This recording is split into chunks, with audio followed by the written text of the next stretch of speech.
Olá pessoal, sejam bem-vindos a mais um vídeo. Hoje eu trouxe pra vocês um tema que eu já falei lá no meu Instagram, mas eu quis desenvolver um pouco mais aqui. É sobre a audiometria. Como será que funciona esse exame e como você deve se preparar? Vem descobrir!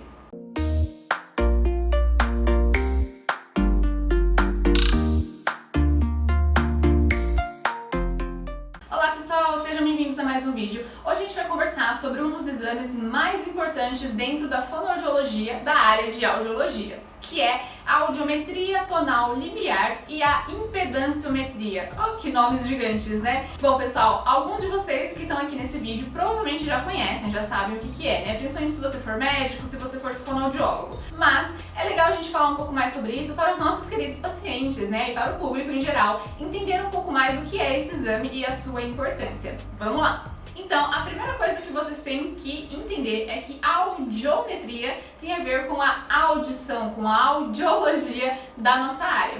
Então, pessoal, esse é um exame auditivo no qual a gente vai realizá-lo para descobrir um pouco mais como que está a sua audição. Então, na audiometria, a gente faz realmente a partir da indicação de um médico, geralmente um médico otorrinolaringologista, mas também existem outros médicos que podem encaminhar ou pedir eventualmente para que você faça esse exame, como por exemplo, o médico pediatra é um médico realmente muito comum, que às vezes acaba pedindo exames auditivos quando desconfia de alguma coisa. O médico neurologista pode pedir para excluir algumas alterações, alguns distúrbios aí que tenham a ver com a perda auditiva, para que ele consiga direcionar melhor o seu diagnóstico. E existem também outros médicos, como por exemplo, clínico geral, ou enfim, qualquer outro médico com quem você passe e de repente ele desconfia ou você relata para ele alguma queixa auditiva, alguma dificuldade de audição, ele também pode encaminhar para que você faça esse exame de audiometria. E aí, o profissional habilitado para trabalhar, para realmente fazer esse exame é o fonoaudiólogo. A gente tem aí no nosso conselho de ética, até vou deixar aqui para vocês, que normatiza de que isso realmente deve ser realizado apenas por esse profissional. E aí é importante lembrar que o profissional habilitado a fazer esse exame auditivo de audiometria é o fonoaudiólogo. Então é interessante que se você receber esse encaminhamento por algum médico, seja ele qual for, você vá em alguma clínica, você busque, de repente, nem que seja no Google, ou pergunte para as pessoas qual fonoaudiólogo realiza esse exame. Muitas vezes, pessoal, o fonoaudiólogo que vai realizar esse exame auditivo é o mesmo que está na clínica do otorrino. Caso você tenha sido encaminhado por um médico otorrino, é muito provável que na clínica dele ele tenha ali uma estrutura, ele realmente tenha profissionais ali fonoaudiólogos que trabalham com ele para que realmente seja feito esse exame, muitas vezes até na hora. Isso acontece, inclusive até em uma das clínicas que eu trabalho, geralmente o pessoal acaba fazendo isso. O paciente vem, passa com o médico e é muito comum o médico pedir encaixe de uma audiometria, de uma impedanciometria, para que ele já consiga ali naquele momento, na avaliação, no dia da consulta, já olhar qual é o resultado desse exame auditivo e a partir disso decidir aí a conduta, que ele vai tomar, qual vai ser o tratamento mais específico para aquele paciente. Mas aí vocês podem se perguntar, poxa, e se eu tiver passado com um médico que não tem nada a ver com otorrino e ele de repente me encaminhou para audiometria? E se eu nunca tive nenhuma queixa tão específica? Eu escuto bem, mas mesmo assim o meu médico ou algum outro profissional que eu passei me recomendou fazer uma audiometria. Por que será que isso aconteceu se eu mesmo não relatei nada? Bom, pessoal, a audiometria, por mais que ela seja um exame auditivo para a gente descobrir se você escuta bem ou se você tem uma perda auditiva, é muito comum os médicos, e os profissionais de saúde pedirem para você, recomendarem você a fazer esse exame, caso você tenha outros tipos de queixas, como por exemplo, zumbido, aquele barulho que fica insistente no ouvido, tontura, caso você sinta situações específicas do seu dia a dia, na qual você sente tontura, você gira ou as coisas giram, e também um outro dado muito comum que os médicos, os profissionais utilizam para de repente pedir uma audiometria é quando o paciente relata, por exemplo, coisas que prejudicam a sua audição ou que podem prejudicar a sua audição ao longo do tempo. E isso geralmente é o quê? Quando ele faz muito uso de fones de ouvido, para ouvir música, ou até mesmo se ele é um profissional que trabalha num ambiente muito ruidoso, como está aqui nesse momento agora, esse ambiente ruidoso. Porque aqui essa rua é bem movimentada, então vocês me desculpem. É tão difícil. Então, geralmente, quando o profissional realmente trabalha aí nesses ambientes que tem muito ruído, mesmo que ele faça uso dos protetores auriculares, é muito comum ele precisar fazer esse exame de audiometria tanto antes de entrar na empresa, né, que seria o exame admissional, quanto depois, que é o demissional. E é essencial que você, enquanto profissional, de repente, dessa empresa, ou você, enquanto empresa, exija que esse exame de audiometria seja realizado, caso você seja, por exemplo, alguém que trabalha com telemarketing, com obras, né, que realmente tem muito ruído, caso você seja músico, todas essas profissões no quais você é exposto a muito ruído, a muito barulho, é essencial que tanto a empresa ou você mesmo, quanto trabalhador, exija que a audiometria seja realizada tanto quando você entra na empresa quanto você sai. Caso você saia da empresa com algum tipo de perda auditiva, aqui fica a dica para as empresas, tá bom? É até aí interessante você rever o tanto que a sua audição piorou nesse período e o tanto que isso é esperado, né, considerando de repente que você trabalha com obras e tudo mais, ou quanto isso foi realmente desenvolvido pelo fato de você trabalhar nesse ambiente com muito ruído e não ter tido nenhum tipo de proteção. Empresas, forneçam essa proteção auricular, esses fones auriculares que ajudam a abafar, a diminuir um pouco o ruído do qual aquele trabalhador está exposto. Isso é essencial, até evita aí que vocês recebam algum tipo de processo.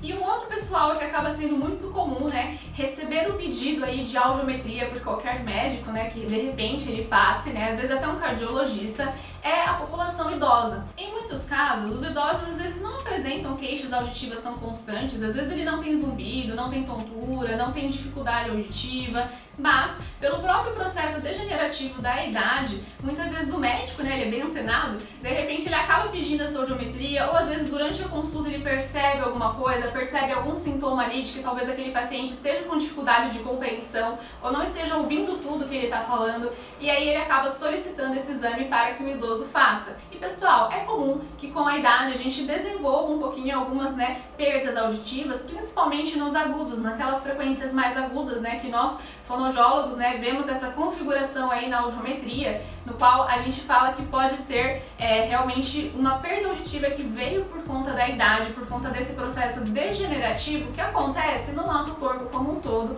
e todos nós, se Deus quiser, passaremos por isso. Então é comum as nossas células ciliadas, né, a gente fala de células ciliadas, vou deixar a imagem aqui para vocês, que fica dentro do nosso ouvido, dentro da nossa cóclea, irem morrendo. As nossas células realmente vão envelhecendo, né, assim como a nossa pele, realmente a nossa mobilidade, as nossas células auditivas também acabam morrendo um pouquinho, e aí com isso a gente acaba perdendo um pouquinho a audição. Então aquele seu avô, aquela sua bisa, né, às vezes até seu pai, sua mãe, que não estão ouvindo muito bem, que pede muito pra repetir, que sempre fala, o que você falou, meu filho? Ele lê a mão! É interessante você levar no médico, né, no otorrino, né, mais especificamente, caso tenha alguma queixa, tenha alguma questão aí, para que o otorrino possa encaminhar para a audiometria para o fonoaudiólogo e, eventualmente, se for necessário, até realizar mais exames auditivos. Estamos aqui falando especificamente sobre a audiometria, mas é claro que existem aí uma bateria de exames que a gente pode realizar para descobrir como que está a audição e vários outros órgãos auditivos. O exame, pessoal, nada mais é do que realmente colocar um fone, né? Você fica dentro de uma cabine acústica para ficar bem silencioso ali, para você prestar atenção aos sons, e você fica com um fone no qual você vai precisar responder, apertar um botão ou levantar a mão para o fonoaudiólogo saber que você ouviu um som, e vai ser solicitado para que você levante a mão e responda todas as vezes que você ouvir um apito, mesmo se ele for muito baixinho. E a gente fala isso justamente para identificar o mínimo que você escuta daquele som, para então a gente ver como que tá a sua audição, se existe uma perda auditiva ou se está normal. Essa classificação, né, que a gente costuma falar das perdas auditivas ou da audição normal, já é uma coisa que está bem estabelecida aí na literatura nacional e internacional, tá, em relação à Organização Mundial de Saúde, e a gente considera uma perda auditiva em adultos quando os limiares auditivos vão além de 30 dB, ficam piores do que 30 dB, 40, 50, 60, 70 e aí vai. Até vou deixar aqui para vocês uma fotinho do que a gente costuma chamar de banana da fala, no qual esses limiares que vocês estão vendo aí na tela, né, e essas figuras demonstram o que você vai ouvir, qual tipo de som que você vai ouvir, dependendo de onde está a sua audiometria. Hoje em dia, né, tem até gente aí na literatura, agora, né, 2020, 2021, saiu um novo termo aí que é a vagem da fala, né? Então existe também essas diferentes classificações, né, essas diferentes maneiras da gente analisar a audiometria e um exame auditivo para identificar se a sua audição está dentro da normalidade esperada ou se já existe algum tipo de perda auditiva. E o principal que você saiba antes de realizar o exame de audiometria, então, por exemplo, você marcou um exame de audiometria para amanhã. No dia de hoje, é muito importante que você evite, por exemplo, lugares muito ruidosos, ficar ouvindo música com fones de ouvido. Por quê? Porque tudo isso pode ocasionar algum tipo de zumbido, algum tipo de desatenção. Se você já tem zumbido, isso pode piorar o seu zumbido e acaba atrapalhando lá na avaliação, lá na análise, inclusive sua, de perceber se existe um apito ou não. E claro, um pouquinho mais trabalhoso aí para o fonoaudiólogo conseguir identificar se o que você está ouvindo é um zumbido ou realmente é o apito que ele está dando ali no momento do exame. Muitas vezes, no mesmo dia da audiometria, né, junto com o exame de audiometria, os médicos, né, os fonoaudiólogos acabam pedindo e realizando outro exame que se chama impedanciometria ou imitanciometria. Esse exame, pessoal, nada mais é do que realmente a análise de como está a sua orelha média. De novo, eu vou deixar a foto da orelha aqui para vocês conseguirem visualizar. A gente tem a nossa orelha externa, que é realmente a nossa orelha, né, que fica aqui aparecendo, que a gente coloca o brinco, o fone de ouvido, e mais pra frente existe a nossa orelha média, até a membrana timpânica e os ossículos da orelha. Então, o teste de imitanciometria, ele vai analisar como que está a mobilidade tímpano-ossicular dessa sua orelha média. Então, o que isso significa? O quanto que o seu tímpano, que é a membrana timpânica, consegue se movimentar e o quanto que esses ossículos também trabalham conseguindo movimentar a membrana e fazendo-a vibrar e então enviando o som, enviando a mensagem sonora para os outros órgãos da audição, né? A gente chama aí de mais central, que já está relacionado aí ao ouvido interno, até ao nosso cérebro, porque quem escuta, pessoal, é o nosso cérebro. A nossa orelha recebe informação sonora e quem vai entender o que a gente ouviu é o cérebro. Ai, a audiologia é linda demais, gente. Assiste os outros vídeos do canal, me segue lá no Instagram pra você se apaixonar tanto quanto eu. Esse teste de imitanciometria é muito importante pra gente verificar se existe líquido ou infecção dentro da sua orelha média. Se existir algum tipo de alteração nessa imitanciometria, muitas vezes o fonoaudiólogo acaba voltando ou encaminhando para o médico otorrino analisar e fazer um tratamento para que aquele líquido, aquela infecção melhore e não exista mais. E por que isso acontece? Caso você vá fazer um exame de audiometria e você faça só um exame, né, e o fonoaudiólogo te oriente que, olha, não dá pra fazer o exame, é melhor você voltar no médico, provavelmente ele identificou alguma alteração que precisa ser tratada primeiro, que tem a ver aí com infecções de orelha, com muita cera. Tem pessoas que acabam produzindo mais cera. A cera é uma proteção, né, da nossa orelha, do nosso organismo, acaba produzindo mesmo, mas em excesso ela pode tampar o nosso ouvido e acabar não permitindo que o som passe, tá? Assim como o líquido ou outras infecções aí realmente um pouco piores, né? Então, se dentro dessa orelha média, como vocês olharam ali naquela foto, tiver alguma coisa lá dentro que impede do som passar, o que vai acontecer? A sensação que você tem daquele som vai ser reduzida, vai ser diminuída. Ou seja, lá na audiometria, naquela banana da fala, a gente vai ter uma alteração. Mas essa alteração pode estar acontecendo pelo fato de ter alguma coisa bloqueando o som. Alguma coisa que não pertence ao sistema auditivo está impedindo que você ouça bem. Então, o ideal, a melhor conduta possível é que você resolva isso primeiro, né, com o médico otorrino, para que depois o fonoaudiólogo consiga avaliar plenamente como é a sua audição, o seu ouvido, sem nada que não faz parte dele. Bom, pessoal, esse foi o vídeo de hoje. Espero que vocês tenham entendido, espero que vocês tenham gostado.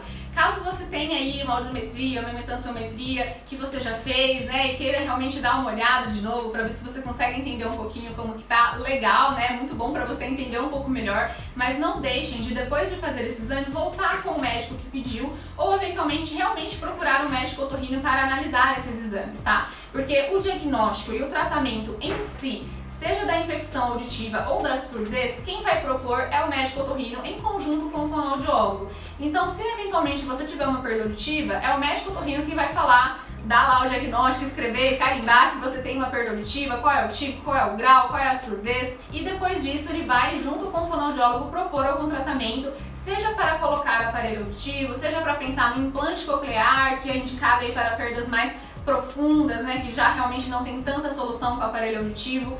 Não deixem de assistir aqui no canal, onde eu falo a diferença entre o aparelho auditivo e o implante coclear para entender um pouquinho melhor. Mas, de qualquer forma, a mensagem é: não deixem de procurar os profissionais que pediram o seu exame, que fizeram o seu exame, né, eventualmente para tirar dúvidas, para selecionar qual é o seu tratamento. E se a sua audição for normal, se os exames estiverem tudo bem, ótimo, mas peça orientações desses profissionais para que você saiba quando de repente não estiver tudo bem. Qualquer queixa auditiva que você tenha, mesmo que você ouça bem, mas tem um zumbido, tem uma tontura, procure o médico otorrino, procure o fonoaudiólogo. São esses dois profissionais os mais habilitados para trabalhar com audiologia e com a sua audição.